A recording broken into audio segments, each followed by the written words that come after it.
Hello दोस्तों, मैं दिलकुश मीना और डी एजुकेशन में आप सभी लोगों का स्वागत है। आज का जो अपना टॉपिक होगा वो होगा थर्मोडायनेमिक्स का एक सबसे इम्पोर्टेंट टॉपिक है कार्नोट चक्र के बारे में। कार्नोट चक्र के बारे में थर्मोडायनेमिक्स में आपको पहले कुछ कांस्टेंट के बारे में बता देता हूँ। थर्मोडायनेमिक्स में 4 निर्देशांकों का उपयोग किया जाता है, पी, वी, टी और एस, पीवी, टी, एस। और इन 4 निर्देशांकों के मध्य संबंध स्थापित करने वाले समीकरणों को मैक्सवेल समीकरण कहते हैं। क्या कहते हैं? मैक्सवेल समीकरण कहते हैं। लेकिन अपना ये टॉपिक नहीं है। आपको ये पता होना चाहिए कि थर्मोडायनेमिक्स में 4 कांस्टेंट, 4 निर्देशांक होते हैं, पी, वी, टी और एस। तो आज का जो अपना टॉपिक है वो है ऊष्मा इंजन, और ऊष्मा इंजन का ही एक भाग है कार्नो इंजन। तो ऊष्मा इंजन क्या होता है? ऊष्मा इंजन एक ऐसा इंजन होता है जो ऊष्मा ऊर्जा को यांत्रिक ऊर्जा में बदल देता है, जो ऊष्मा ऊर्जा को यांत्रिक ऊर्जा में बदल देता है। ऊष्मा इंजन के 4 भाग होते हैं। इनमें पहला भाग होता है स्रोत, दूसरा भाग होता है सिंक, और तीसरा भाग होता है कार्यकारी पदार्थ। कार्यकारी पदार्थ जब हम कार्नो इंजन पढ़ेंगे तो उस कार्नो इंजन में एक और भाग पढ़ेंगे स्टैंड। क्या पढ़ेंगे? स्टैंड। ऊष्मा इंजन में अपन को ये तीनों पढ़ने, लेकिन जब कार्नो इंजन पढ़ेंगे तो उसमें ये भी पढ़ेंगे स्टैंड। कार्नो इंजन के 4 भाग पढ़ेंगे स्टैंड। ठीक है, स्टैंड, कार्यकारी पदार्थ, सिंक, स्रोत। जो स्रोत होता है, स्रोत का तापमान उच्च होता है, इसके पास अनंत गर्म ऊष्मा का भंडार होता है। इसकी जो ऊष्माधारिता होती है, हीट कैपेसिटी होती है, वो अनंत होती है। और जो सिंक होता है, सिंक का तापमान कम होता है, इसके पास अनंत ठंडी ऊष्मा का भंडार होता है, इसका तापमान कम होता है, इसकी ऊष्माधारिता भी अनंत होती है। कार्यकारी पदार्थ जो ऊष्मा इंजन होता है, ऊष्मा इंजन में एक ऐसा कार्यकारी पदार्थ लेंगे जो अपनी, ये दोबारा समझें, ऊष्मा इंजन में एक ऐसा कार्यकारी पदार्थ लेंगे जो विभिन्न अवस्थाओं से गुजरता हुआ पुनः अपनी प्रारंभिक अवस्था में लौट आए। यही सबसे इंपॉर्टेंट चीज है। ऊष्मा इंजन में ऐसा कार्यकारी पदार्थ लेंगे जो विभिन्न अवस्थाओं से गुजरता हुआ पुनः अपनी प्रारंभिक अवस्था में लौट आता है। तो जो आंतरिक ऊर्जा होती है अंतिम अवस्था में ऊर्जा माइनस प्रारंभिक अवस्था में ऊर्जा। तो ये जो कार्यकारी पदार्थ है, इस कार्यकारी पदार्थ की प्रारंभिक अवस्था और अंतिम अवस्था समान है। तो ऊर्जा का अंतर कितना होगा? 0 होगा।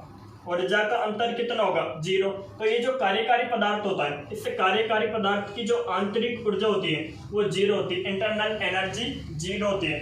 अब ऊष्मागतिकी का प्रथम नियम क्या कहता है? dq बराबर du प्लस dw, ये कहता है। और कार्यकारी पदार्थ की जो आंतरिक ऊर्जा होती है वो 0 होती है। तो क्या पढ़ा? dq बराबर dw, यानी कि यही तो हमने डेफिनेशन में पढ़ा कि ऊष्मा इंजन एक ऐसा इंजन होता है जो ऊष्मा ऊर्जा को काय में कन्वर्ट करता है, मैकेनिकल ऊर्जा यानी कि यांत्रिक ऊर्जा में बदल देता है। ठीक है, जब हम कार्नो इंजन में पढ़ेंगे तो कार्नो इंजन के 4 भाग पढ़ेंगे, स्रोत, सिंक, कार्यकारी पदार्थ, स्टैंड। लेकिन ऊष्मा इंजन के 3 मुख्य भाग होते हैं, स्रोत, सिंक, कार्यकारी पदार्थ। आप स्टैंड को भी यहीं पढ़ लेते हैं। स्टैंड पूर्णतः ऊष्मा का कुचालक होता है, यह ऊष्मा का आदान प्रदान नहीं करता। ठीक है, अब हम पढ़ेंगे कार्नो इंजन के बारे में। तो एक वैज्ञानिक था साडी कार्नो। तो साडी कार्नो ने एक ऐसे इंजन की कल्पना की जिसकी दक्षता यानी जिसकी दक्षता 100% होती है। दक्षता 100% होने का मतलब क्या है? कि वो जितनी ऊष्मा ले उस ऊष्मा के संपूर्ण भाग को कार्य में बदल दे। वो जितनी ऊष्मा ले उस ऊष्मा के संपूर्ण भाग को कार्य में बदल दे। तो इस प्रकार के इंजन को क्या कहेंगे? कार्नो इंजन कहेंगे। तो कार्नो इंजन के 4 भाग होते हैं, पहला स्रोत, दूसरा सिंक, तीसरा कार्यकारी पदार्थ, चौथा स्टैंड। तो वो का वही। ठीक है, तो कार्नो ने क्या किया? दाब और आयतन के बीच में एक ग्राफ खींचा। ये दाब और ये वॉल्यूम है, उसने एक ग्राफ खींचा और उसने जो ग्राफ खींचा तो उसका ये ग्राफ कुछ इस तरह से प्राप्त हुआ।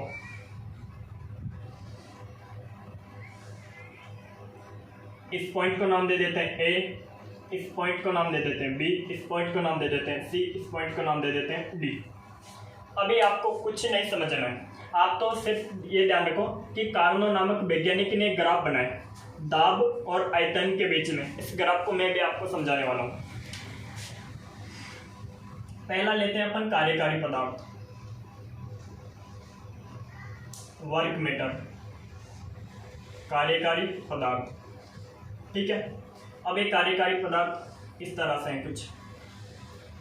ये कोई पात्र है,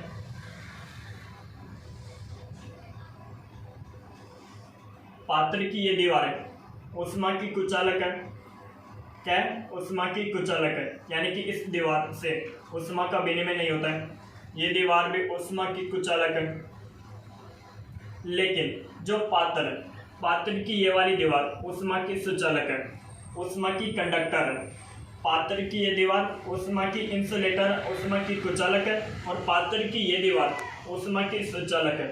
इस पात्र की दीवार में रख देंगे अपन कार्यकारी पदार्थ। ये कार्यकारी पदार्थ क्या है? ये क्या है? कार्यकारी पदार्थ क्या है? और यहाँ पे एक पिस्टन लगा हुआ है, यहाँ पे इस तरह से एक पिस्टन लगा हुआ है। तो पहला है कार्यकारी पदार्थ। दूसरा देखते हैं स्टैंड। ये मैंने कोई स्टैंड ले लिया, ये पूर्णतः उष्मा को कुचालक है। इसके किसी भी भाग से उष्मा का आदान प्रदान नहीं होता है। ठीक है, स्टैंड। तीसरा देखते हैं स्रोत।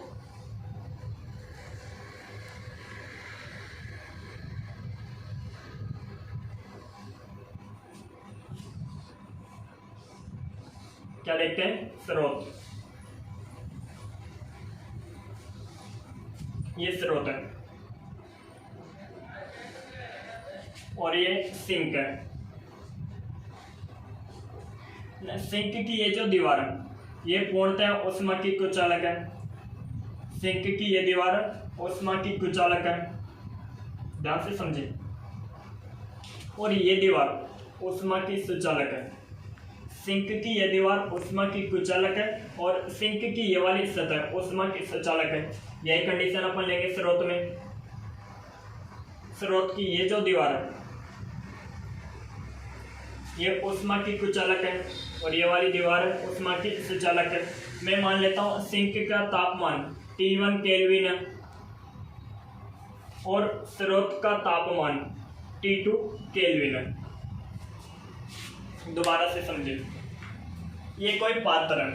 इस पात्र में कि ये जो दीवार है, ये वाली दीवार पूर्णतः उष्मा की कुचालक है, यानी कि इन दीवारों से उष्मा का विनिमय नहीं होता।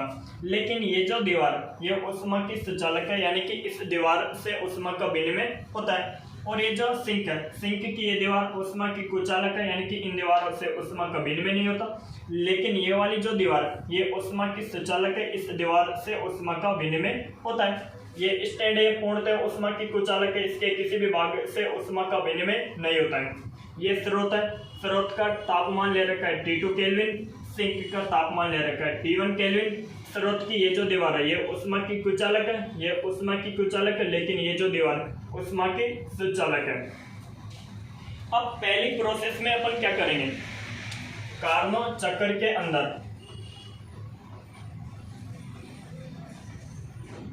कार्नो चक्र के अंदर पहली प्रक्रिया में अपन क्या करेंगे, यानी कि फर्स्ट स्टेज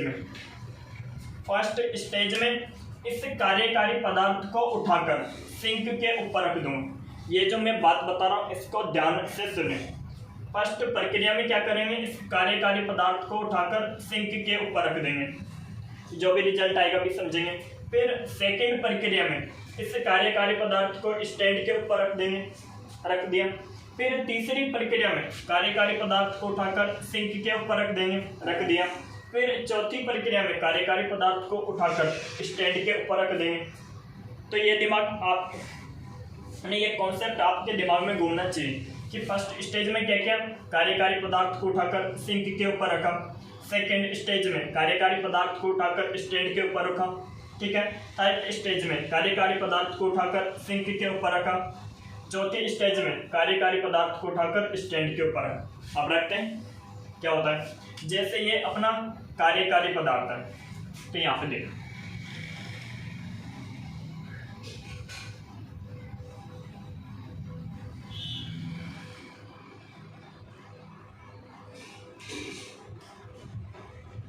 ये क्या है कार्यकारी पदार्थ, और मैंने इस कार्यकारी पदार्थ को कहाँ रख दिया, स्टैंड के ऊपर रख दिया। ये ऊपर का क्या है, कोई पात्र है, इस पात्र के अंदर ये क्या है कार्यकारी पदार्थ के अणु है, और यहाँ पे एक पिस्टन लगा हुआ है, ठीक है। और मैंने इस पात्र को उठाकर कहाँ पे रख दिया, सिंक के ऊपर रख दिया। ये जो सिंक की ये दीवार है, ये दीवार ऊष्मा की सुचालक होती है, ये वाली दीवार भी ऊष्मा की सुचालक होती है। जैसे ही मैंने कार्यकारी पदार्थ को उठाकर सिंक के ऊपर रखा, तो सिंक का तापमान कितना है, T1 केल्विन। तो सिंक में से ऊष्मा का विनिमय होगा, सिंक में से ऊष्मा का विनिमय होगा, और कार्यकारी पदार्थ के अणुओं का तापमान हो जाएगा T1 केल्विन। सिंक में से ऊष्मा का विनिमय होगा, क्योंकि सिंक की ये दीवार ऊष्मा की सुचालक, कार्यकारी पदार्थ की दीवार ऊष्मा की सुचालक, दोनों के ऊपर पुट कर दिया, दोनों इसको इसके ऊपर रख दिया। तो इससे यानी कि यहाँ पे ये ठंडी है, तो इसमें से ऊष्मा का विनिमय इसमें होगा, ऊष्मा का विनिमय इसमें होगा, क्योंकि ये दीवार कैसी है, सुचालक है, यानी इनमें ऊष्मा का विनिमय होता है। तो कार्यकारी पदार्थ के अणुओं का तापमान हो गया T1 केल्विन, T1 केल्विन। अब ये जो पिस्टन लगा हुआ है, यहाँ पे ये जो पिस्टन लगा हुआ है, अब मैं क्या करूँगा, इस पिस्टन को पकड़कर ऊपर की ओर खींचूंगा, इस पिस्टन को पकड़कर ऊपर की ओर खींचूंगा, तो ये सतह ऊपर की ओर होगी। मैं सतह ऊपर की ओर होगी तो आयतन बढ़ेगा, सतह ऊपर की ओर होगी तो आयतन बढ़ेगा, यानी क्या होगा, आयतन बढ़ेगा। आयतन बढ़ेगा तो गैस के अणु दूर दूर हटेंगे, और गैस के अणुओं को दूर हटने के लिए, गैस के अणु दूर कब हटेंगे, यानी जब उनके आणविक बॉन्ड टूटेंगे। आणविक बंध को तोड़ने के लिए ऊर्जा की आवश्यकता है, तो गैस के अणु जब दूर हटेंगे तो उनकी ऊर्जा के मान में कमी होगी। और मैक्सवेल वोल्टेज मान सांख्यिकी क्या कहती है, मैक्सवेल वोल्टेज मान सांख्यिकी के अनुसार E बराबर क्या होता है, KT, यानी कि ऊर्जा में कमी होगी तो ताप में कमी होगी, यानी कि E प्रोपोर्शनल टू क्या होता है, T। यदि ऊर्जा में कमी होगी तो टेम्परेचर में कमी होगी।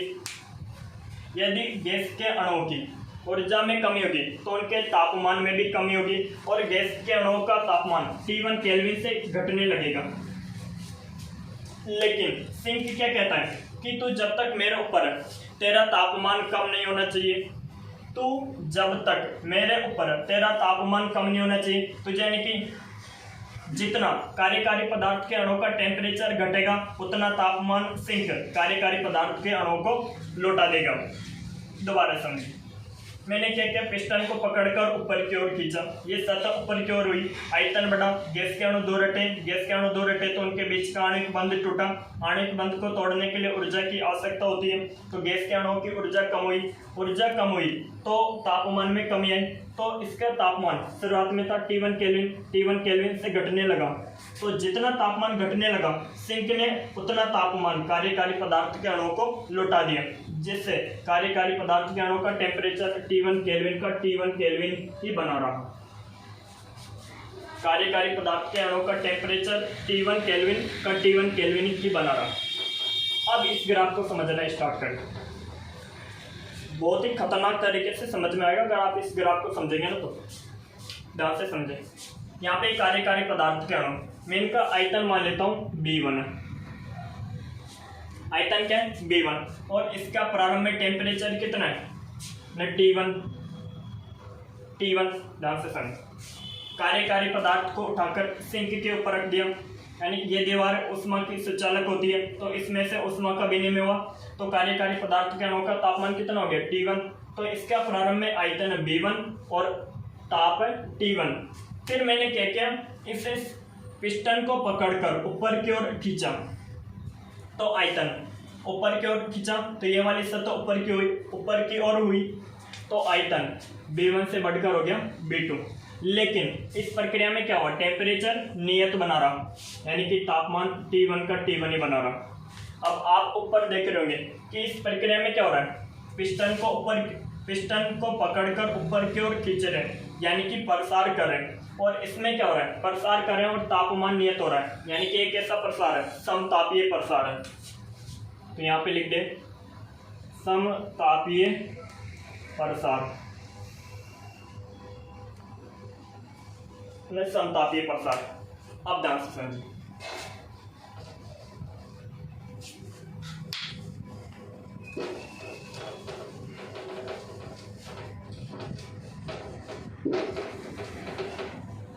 अब सेकेंड स्टेज में क्या करेंगे। अब फर्स्ट स्टेज में तो ये हुआ, अब सेकेंड स्टेज में कार्यकारी पदार्थ के अणुओं का जो आयतन है B2 है और तापमान T1 है। अब इस कार्यकारी पदार्थ को सिंक के ऊपर से हटाकर, अब इस कार्यकारी पदार्थ को सिंक के ऊपर से हटाकर स्टैंड के ऊपर रख दूंगा। ध्यान से समझिए, ये था अपना वही कार्यकारी पदार्थ। अब मैंने किसके ऊपर रख दिया, अब इस मैंने कार्यकारी पदार्थ को उठाकर स्टैंड के ऊपर रख दिया, इसने स्टैंड के ऊपर रख दिया। और ये जो कार्यकारी पदार्थ में यहाँ पे ये पिस्टन लगा हुआ है, इस पिस्टन को पकड़कर मैं ऊपर की ओर खींचूंगा, तो ये जो सतह है ऊपर की ओर होगी ना, ऊपर की ओर होगी तो गैस के अणुओं का आयतन बढ़ेगा, गैस के अणु दूर दूर हटेंगे। गैस के अणुओं को दूर दूर हटने के लिए ऊर्जा की आवश्यकता होती है, तो गैस के अणु जब दूर दूर हटेंगे तो आणविक बंध टूटेंगे, उनकी ऊर्जा के मान में कमी होगी, और ऊर्जा ताप के समानुपाती होती है, तो ताप में कमी होगी। तो इनका कार्यकारी पदार्थ के अणुओं का जो प्रारंभिक आयतन है वो है B2, आयतन है B2, और इनका जो टेम्परेचर है अभी T1 है। कितना है, T1। अब मैंने इस कार्यकारी पदार्थ को उठाकर रख दिया स्टैंड के ऊपर। अब ये जो पिस्टन है, इस पिस्टन को पकड़कर ऊपर की ओर खींचता हूँ, ऊपर की ओर खींचा तो आयतन बढ़ गया इसका B3, आयतन बढ़ गया B3। तो इस सतह को ऊपर की ओर खींचा तो गैस के अणु दूर हटे, गैस के अणु दूर कब हटेंगे, जब उनके आणविक बॉन्ड टूटेंगे। आणविक बॉन्ड को तोड़ने के लिए ऊर्जा की आवश्यकता होती है, तो ऊर्जा के मान में कमी होगी, ऊर्जा के मान में कमी होगी तो ताप के मान में कमी होगी, तो इसका ताप घटने लगेगा, इसका ताप क्या होगा, घटने लगेगा। लेकिन पहली वाली स्टेज में क्या थी, पहली वाली स्टेज में तो ये सिंक के ऊपर रखा हुआ था, तो जैसे जितना ताप घटा उतने ताप की पूर्ति कर दी सिंक ने। लेकिन अब यहाँ ताप की पूर्ति करने वाला कोई नहीं है, तो इसका ताप T1 से घटकर कितना हो जाएगा, T2। तो यहाँ पे क्या होगा, आयतन हो गया B3 और तापमान हो गया T2, तापमान हो गया T2।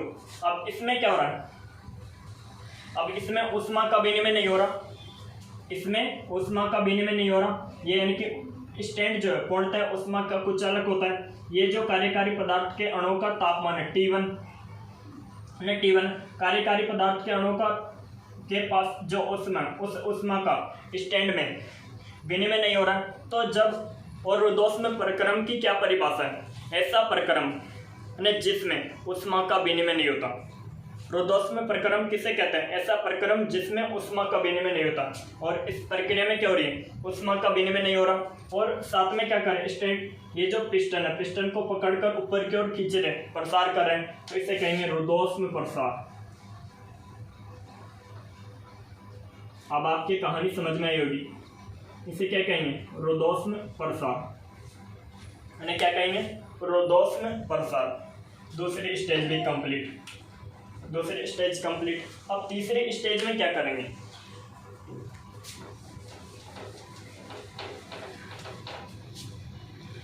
आप थ्योरी को बिल्कुल ढंग से समझे, यानी कि बिल्कुल भी रटने की जरूरत नहीं, ढंग से समझे आप। अब कार्यकारी पदार्थ को उठाकर रख दूंगा सिंक के ऊपर, रख दूंगा न सिंक के ऊपर, ठीक है, सिंक के ऊपर रख दिया, न सिंक के ऊपर। अब यह ध्यान से समझे, ये जो कार्यकारी पदार्थ के अणुओं का आयतन है B3 और तापमान है T2, तो इनका आयतन है B3 और तापमान है T2।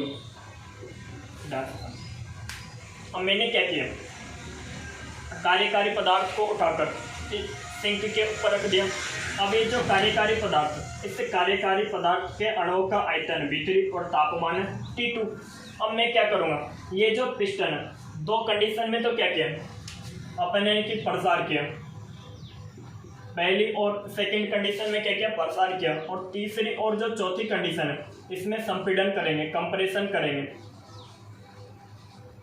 संपीड़न करेंगे। यानी कि पहली और दूसरी कंडीशन में तो पिस्टन को पकड़कर ऊपर की ओर खींचे रहते हैं, अब पिस्टन को ऐसे नीचे की ओर दबाएंगे, ऐसे नीचे की ओर दबाएंगे। तो ये पिस्टन को नीचे की ओर दबाऊंगा तो ये जो सतह है ये नीचे की ओर आएगी, ये जो सतह है पिस्टन को, यहाँ से पिस्टन, अब इस पिस्टन को दबाऊंगा तो ये सतह नीचे की ओर आएगी, ये सतह नीचे की ओर आएगी तो गैस के अणु निकट निकट आएंगे, यानी गैस के अणु निकट निकट आएंगे तो जो उनके मध्य आणविक बंध है वो मजबूत होगा, आणविक बंध मजबूत होगा तो गैस के अणुओं की ऊर्जा के मान में वृद्धि होगी, गैस के अणुओं की ऊर्जा के मान में वृद्धि होगी। और मैक्सवेल बोल्ट्जमान सांख्यिकी कहती है कि जो ऊर्जा होती है वो ताप के समानुपाती होती है, तो गैस के अणुओं की ताप में वृद्धि होगी। अब इनका टेम्परेचर बढ़ने लगेगा। अभी इसको मैंने इनकी प्रारंभिक आयतन था V3, जब इस पिस्टन को पकड़कर नीचे की ओर दबाए तो इसका आयतन हो गया V4, आयतन कितना हो गया V4, और इसका टेम्परेचर क्या हो गया, बढ़ने लग रहा है, क्योंकि जो गैस के अणु वो निकट निकट आ रहे हैं, कार्यकारी पदार्थ के जो अणु वो निकट निकट आ रहे हैं, उनके मध्य आणविक बंध मजबूत हो रहा है, और आणविक बंध मजबूत हो रहा है तो उनकी ऊर्जा के मान में वृद्धि हो रही है, तो ऊर्जा ताप के समानुपाती होती है तो उनके ताप में वृद्धि हो रही है।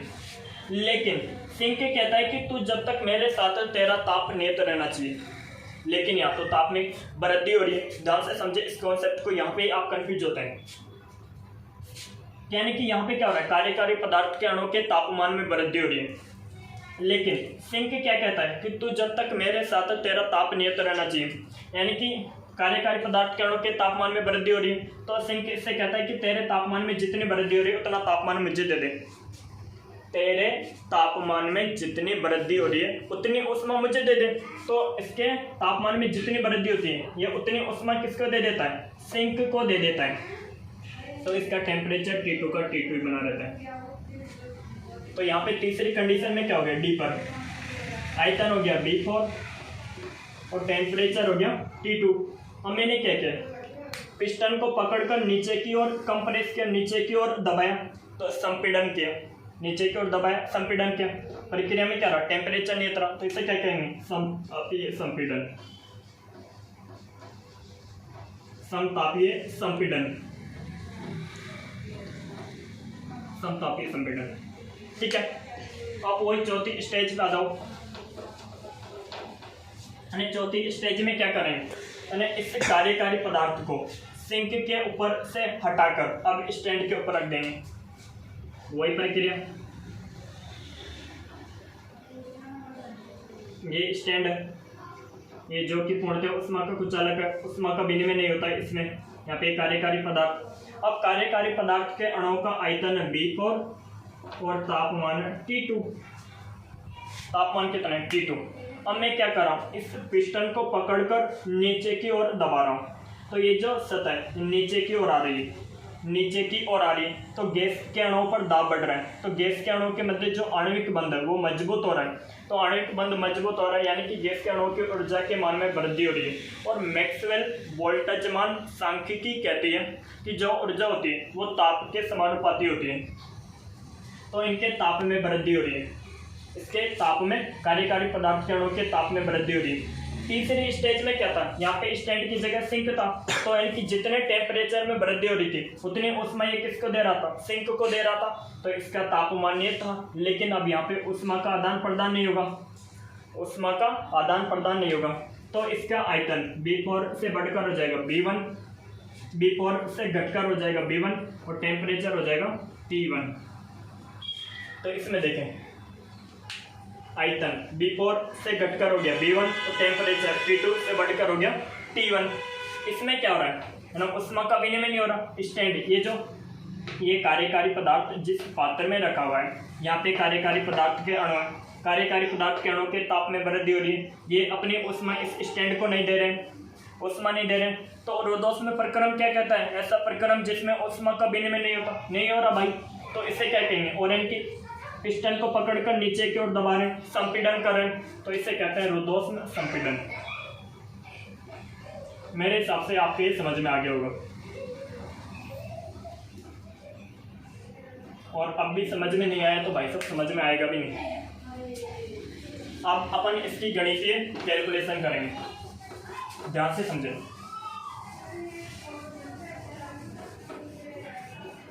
गणितीय कैलकुलेशन ध्यान से समझें।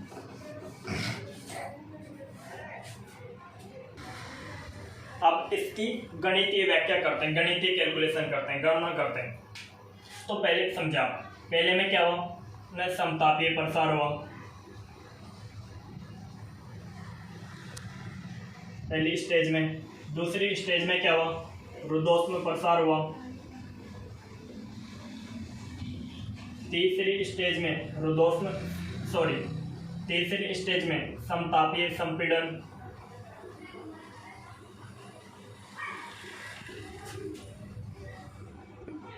चौथी स्टेज में रुद्धोष्म संपीड़न।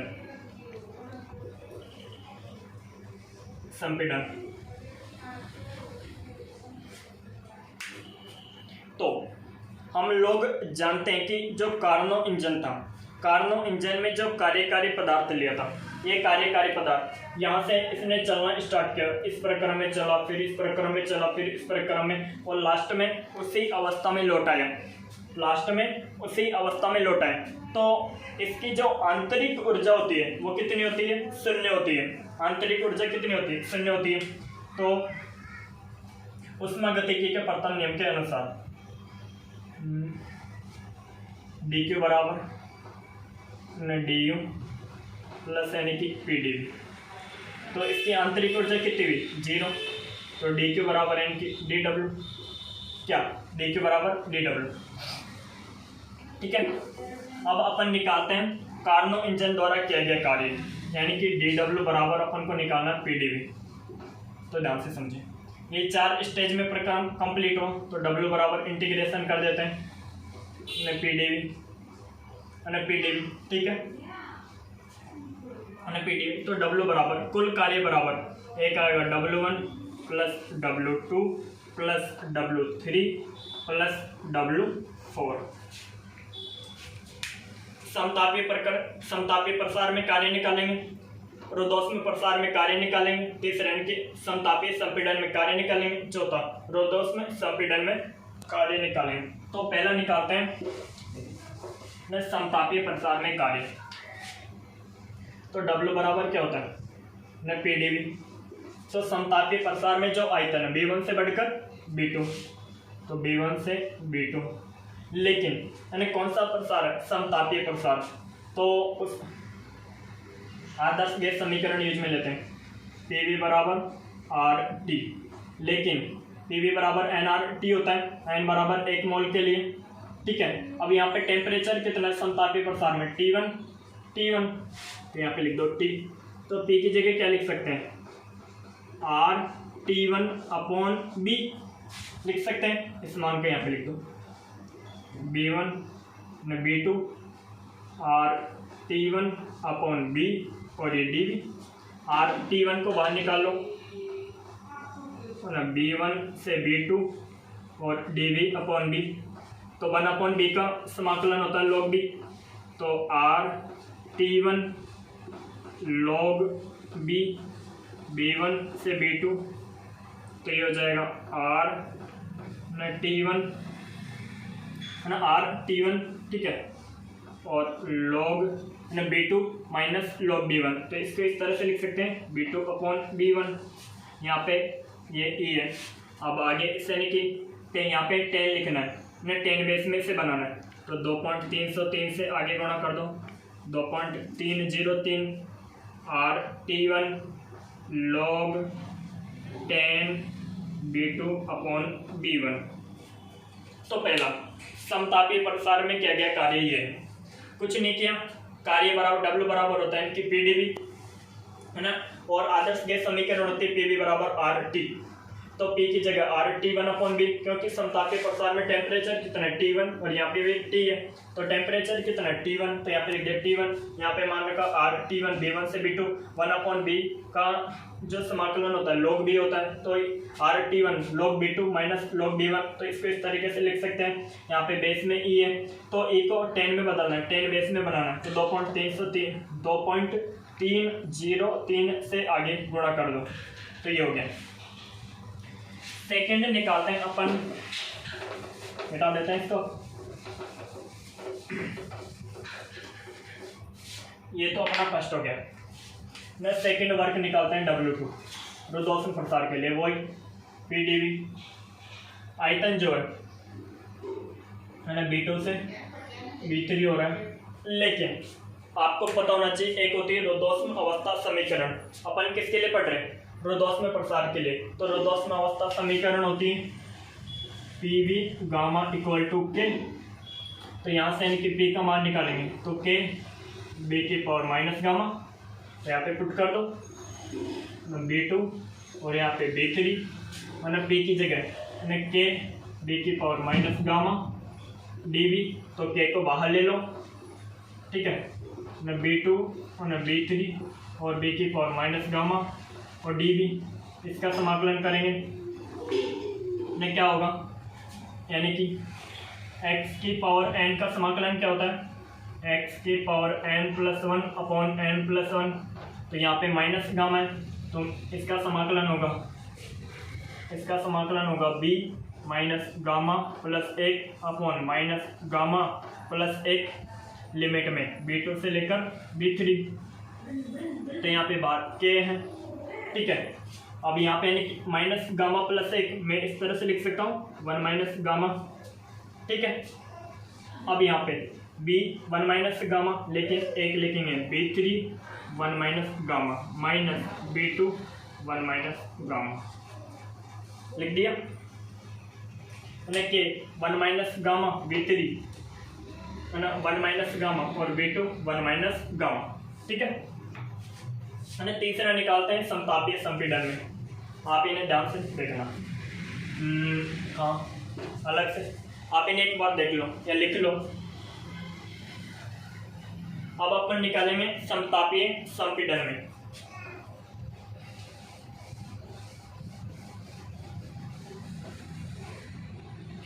तीसरा कार्य निकालते हैं समतापीय संपीड़न में, वही W बराबर क्या PdV आयतन B3 से B4।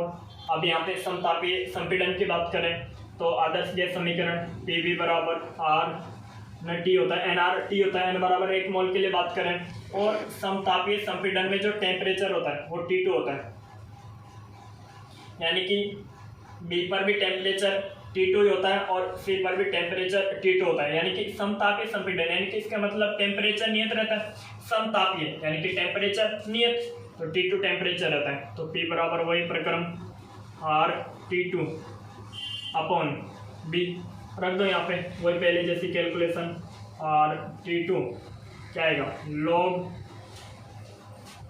log यहाँ पे कितना आएगा B4 अपॉन B3, यहाँ पे इस तरह से कर सकते हैं E बेस में। अगर आप इसे यानी कि 10 बेस में बनाना चाहते हैं तो 2.303 से गुणा कर दो RT2 log 10 B4 upon B3, ये अपना समतापीय संपीड़न में कार्य निकल गया। चौथा निकालते हैं, सॉरी मैंने यहाँ पे लिखा नहीं W2, यहाँ पे W3, यहाँ पे अपना ये W3 निकल गया। चौथा निकालते हैं रुद्धोष्म संपीड़न में कार्य W4, ये भी वही प्रक्रम, बिल्कुल इसी को काम में लेना है, कंफ्यूज होने का काम ही नहीं। B4 से यानी कि B1 आयतन, यहाँ पे वही PdV।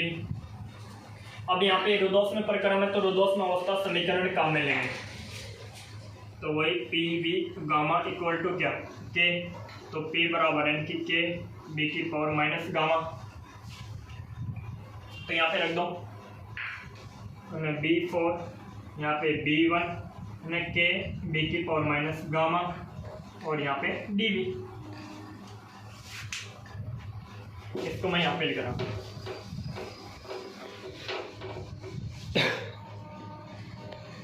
B4 B1 K B की पावर माइनस गामा DB। तो यहाँ पे K को तो बाहर ले लेते हैं, K कांस्टेंट है। यहाँ पे आएगा B4, यहाँ पे B1 और B की पावर माइनस गामा और ये DB। इसको सॉल्व करेंगे तो K है ना, समाकलन करो B की power minus gamma plus 1 minus gamma plus 1 और यहाँ पे B4 से B3 न K 1 माइनस गामा न B3 सॉरी B1, यहाँ पे B1 1 minus gamma minus B4 1 minus gamma. ये अपना W1 W2 W3 W4 calculate हो गए। ये क्या है W4, तो रख देते हैं शुरुआत में।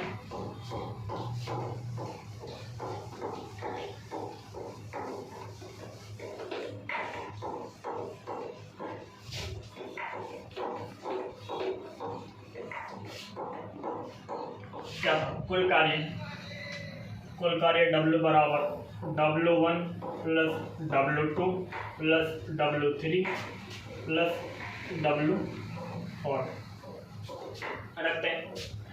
W बराबर 2.303 RT1 log B2 upon B1 plus W2 बराबर क्या है K 1 minus gamma B3 1 minus gamma minus B2 1 minus gamma. तीसरा क्या है 2.303 RT2 log B4 upon B3। चौथा क्या है plus K upon 1 minus gamma B1 1 minus gamma minus B4 1 minus gamma. ये अपने W1 W2 W3 W4 के मान रखते हैं, ठीक है। अब मैं एक चीज कहता हूँ, यदि मैं यहाँ से माइनस कॉमन ले लेता हूँ, यहाँ से मैं क्या ले लेता हूँ माइनस कॉमन ले लेता हूँ, तो यहाँ पे आ गया माइनस और माइनस कॉमन ले लूँगा तो B4 तो प्लस का हो जाएगा और ये माइनस का हो जाएगा। यहाँ पे लिख देता हूँ B4 और यहाँ पे लिख देता हूँ B1। आगे समझ में। अब मैं आपको 3 स्पेशल कंडीशन समझाने वाला हूँ। एक होता है ताप दाब संबंध, है ना, और एक होता है ताप दाब आयतन संबंध,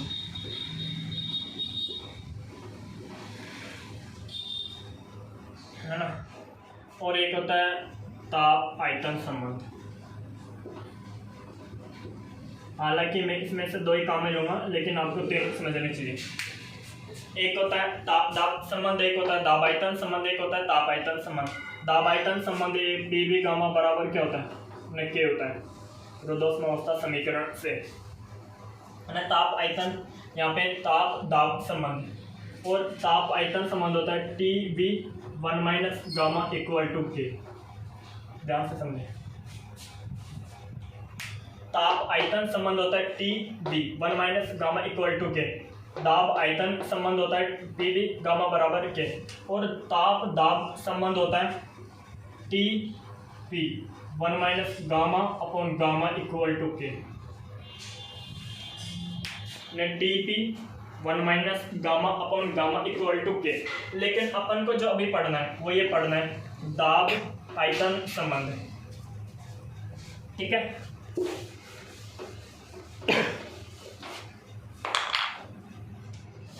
तो PV gamma equal to K। अब यानी कि एक तो B व C पर, B पर देखते हैं, है ना। B पर कहीं ये मान लेता हूँ P2 और यहाँ पे यानी कि B2, है ना, और 1 minus gamma equal to P3 V3 1 minus gamma.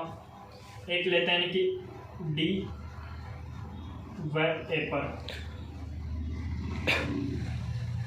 इसको यहाँ से इस तरह सॉल्व करना चाहो तो P2 अपॉन P3 बराबर ना B3 upon B2 1 minus gamma.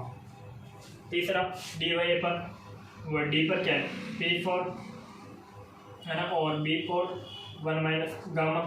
ए पर क्या है मतलब P1 B1 1 माइनस गामा। तो P4 अपॉन P1 बराबर B1 upon B4 1 minus gamma. ठीक है। ताप और इनकी आयतन संबंध न टीबी, ओ सॉरी यार, यहाँ तो गलत कर लिया, गामा यहाँ पे भी गामा, यहाँ पे गामा, ठीक है, और यहाँ पे भी यानी कि ओनली गामा, नहीं गलत कर लिया। अब यानी कि ताप आयतन संबंध TV gamma minus TV 1 minus gamma equal to K. अब ध्यान से समझेंगे बी व सी पर, एक मिनट बी व सी पर दो सिंपल सारे T1 एक T2 ना बी व सी पर। तो टेम्परेचर है कि बी पर टेम्परेचर है T1 आयतन है B2 1 माइनस गामा, और सी पर टेम्परेचर है T2 और आयतन है B3 1 माइनस गामा। तो यहाँ पे यानी कि T1 अपॉन T2 कैलकुलेट करेंगे तो क्या जाएगा ना V3 upon V2 1 minus gamma.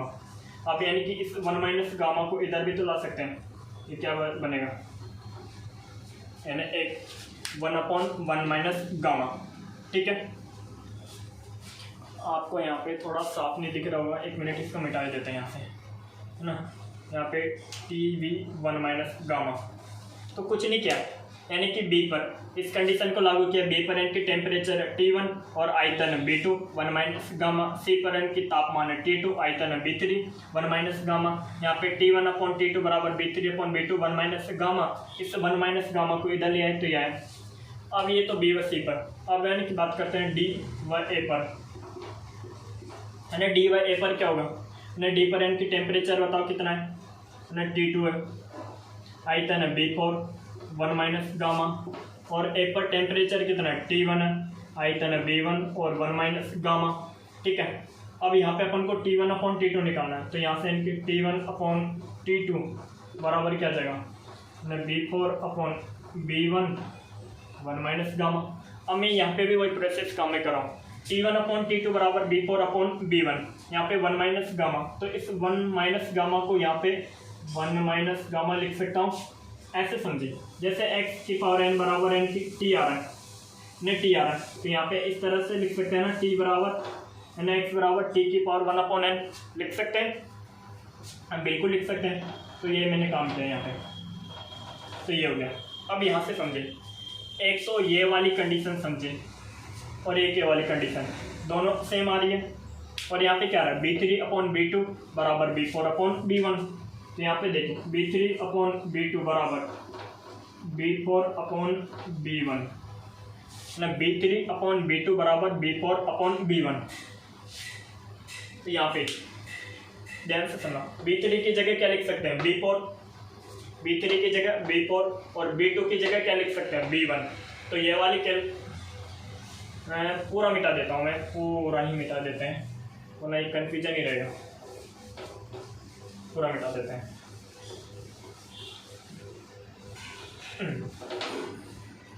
B3 की जगह क्या लिख सकते हैं B4 और B2 की जगह क्या लिख सकते हैं B1। तो B3 की जगह B4 लिखूंगा और B2 की जगह मैंने क्या लिखूंगा B1। तो यहाँ पे ये वाली और ये वाली इक्वेशन कट गई, तो कुल कार्य क्या आया ना 2.303 R T1 log B2 upon B1। अब मैं यहाँ पे क्या कर रहा हूँ, मैंने इसको B3 अपॉन B4 कर रहा हूँ, तो माइनस का चिन्ह आगे जाएगा, नहीं तो आप ऐसे समझें 2.303 R T2 log B4 upon B3। यहाँ पे क्या है B4 अपॉन B3। अगर मैं इसको B3 अपॉन B4 करूँगा तो आगे माइनस का चिन्ह आ जाएगा। ध्यान से देखें, यहाँ पे B4 अपॉन B3 है। अगर मैं इसको इस तरह से करूँगा B3/B4 और माइनस का चिन्ह आगे आ जाएगा, ये माइनस का चिन्ह आगे आ गया, ठीक है। अब यहाँ पे इसी कंडीशन से समझे, है ना। तो B3/B2 बराबर B4/B1, ये इस B2 को इधर ले जाओ, यहाँ पे इनकी क्रॉस मल्टीप्लाई कर लो चाहे तो, B3/B1 बराबर B4 B2 आ गया। अब इनकी B2 के नीचे ले जाओ B1 और इस तरह से B3/B4 बराबर B2/B1, B3/B4 बराबर B2/B1। यहाँ पे देखो B2/B1 की जगह क्या लिख सकते हैं, B3/B4 लिख सकते हैं, नहीं लिख सकते हैं, लिख सकते हैं। लेकिन अब और B3/B4 की जगह B2/B1 लिख सकते हैं, तो मैं यहाँ पे यही करूँगा। तो W बराबर 2.303 log B2/B1 कोष्टक में RT1 माइनस RT2, ये अपना आ गया कुल कार्य में, क्या आ गया कुल कार्य।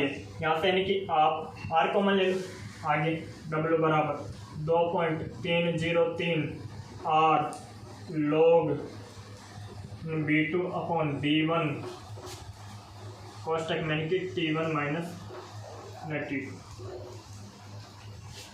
ये तो अपना इनकी कार्नो इंजन के द्वारा किया गया कुल कार्य आ गया। ये क्या आ गया, कार्नो इंजन के द्वारा किया गया कुल कार्य। लेकिन अगर आपको कार्नो इंजन की दक्षता निकालनी हो, क्या निकालनी हो, ये कार्नो इंजन के द्वारा किया गया कुल कार्य, यदि हम लोगों को कार्नो इंजन की कुल दक्षता निकालनी है तो क्या करेंगे, दक्षता होती है नीटा बराबर, इसमें किसका भाग दे देंगे, ये जो मैंने इसमें कि आप Q2 का भाग दे देंगे, किसका भाग दे देंगे, Q2 का। या आप इस तरह से यानी कि 1 मिनट, जो ये अपने पास ये आया है W बराबर 2.303 R log B2/B1 T1 minus T2, है ना। इसमें आप दक्षता निकालनी हो तो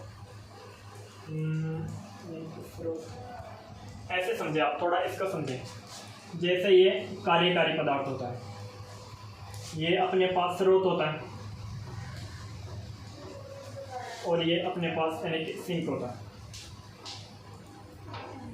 स्रोत। यहाँ पे ध्यान से समझे, ये कार्यकारी पदार्थ है, ये सिंक है, ये स्रोत है। उष्मा इंजन की बात करें, ये जो कार्यकारी पदार्थ है इससे यानी कि स्रोत से Q1 उष्मा ले रहा है, मैं कितने उष्मा ले रहा है, Q1 उष्मा ले रहा है। और उस Q1 उष्मा का यानी Q1 उष्मा से यानी कि लेकर क्या करेगा, काम करेगा। सपोज इसने इनकी W कार्य कर दिया, ने W कार्य कर दिया, लेकिन और इनकी शेष बची इसके पास उष्मा Q2।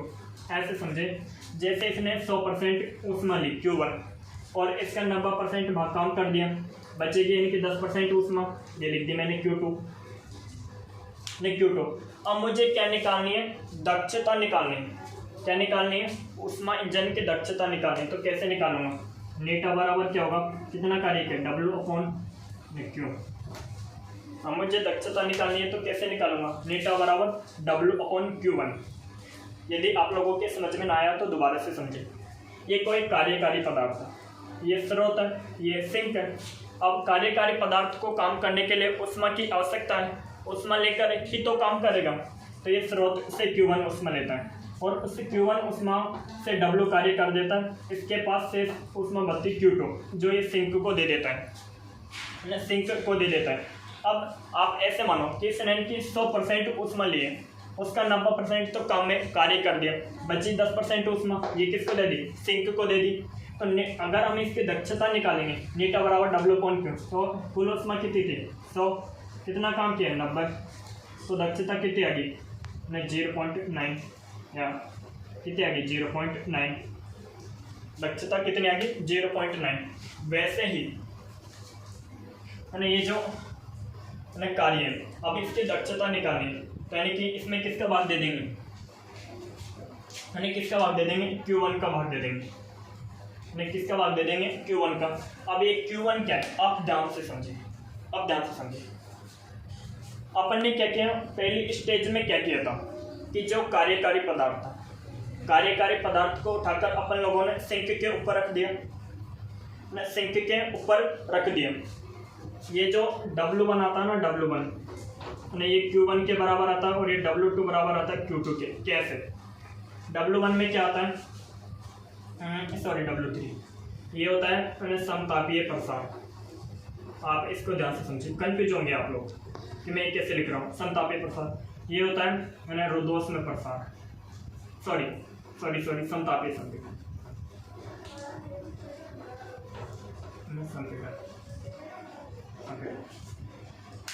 W1 बराबर Q1 के और W3 बराबर Q2 के। कैसे कि अपन ने यहाँ पे लिख दिया ये सिंक, इसका टेम्परेचर T1 के लिए माना था शुरुआत में, माना तो नहीं माना। अब पहली स्टेज में क्या किया कि कार्यकारी पदार्थ को उठाकर अपन लोगों ने रख दिया सिंक के ऊपर। अब यानी कि पिस्टन को पकड़कर ऊपर की ओर खींचा, पिस्टन को पकड़कर ऊपर की ओर खींचा तो प्रसार हुआ, आयतन में वृद्धि हुई, गैस के अणु दूर दूर हटे।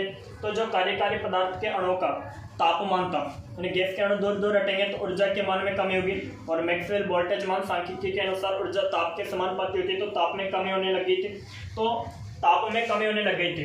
तो इनकी कार्यकारी पदार्थ के अणुओं के ताप में कमी हो रही थी, तो कार्यकारी पदार्थ के अणुओं के ताप में जितनी कमी हो रही थी उतनी उष्मा है ना, उतना टेम्परेचर सिंक कार्यकारी पदार्थ को दे रहा था। ये वो उष्मा है जो सिंक पहले स्टेज में कार्यकारी पदार्थ को दे रहा था, W1 है ना, W1।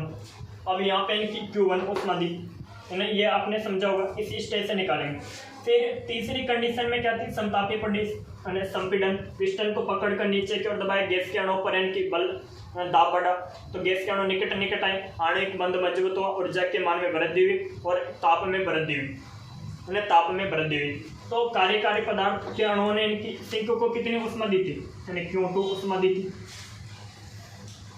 सिंक को कितनी उष्मा दी, Q2 उष्मा दी, कितनी उष्मा दी थी, ये Q2 उष्मा दी, Q2 उष्मा दी, ठीक है।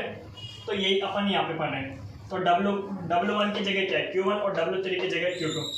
तो हम लोग अब इसकी दक्षता निकालनी, तो इसमें इनकी Q1 का भाग दे देंगे, तो नीटा बराबर, ये तो अपने पास 2.303 R log B2 upon B1 T1 minus T2। अब इसमें भाग दे देंगे Q1 का, Q1 की जगह 2.303 है ना R T1 log B2 upon log B2 से ये कैंसिल हो गया, 2.303 से ये कैंसिल हो गया, R से R कैंसिल हो गया, तो नीटा बराबर T2 अपॉन T1। कैसे, यहाँ पे यानी कि S समझे, T1 माइनस T2 बचेगा क्या, और यहाँ पे T1 का भाग देंगे, तो T1 अपॉन T1 एक और इनकी T2 अपॉन T1। तो यहाँ से एक बात समझ में, जो कार्नो इंजन की दक्षता होती है, कार्नो इंजन की दक्षता होती है अंतिम ताप एवं प्रारंभिक ताप पर निर्भर करती है, अंतिम ताप एवं प्रारंभिक ताप पर निर्भर करती है, ठीक है। आज के लिए इतना ही काफ़ी, बाकी कल मिलेंगे। थैंक यू दोस्त।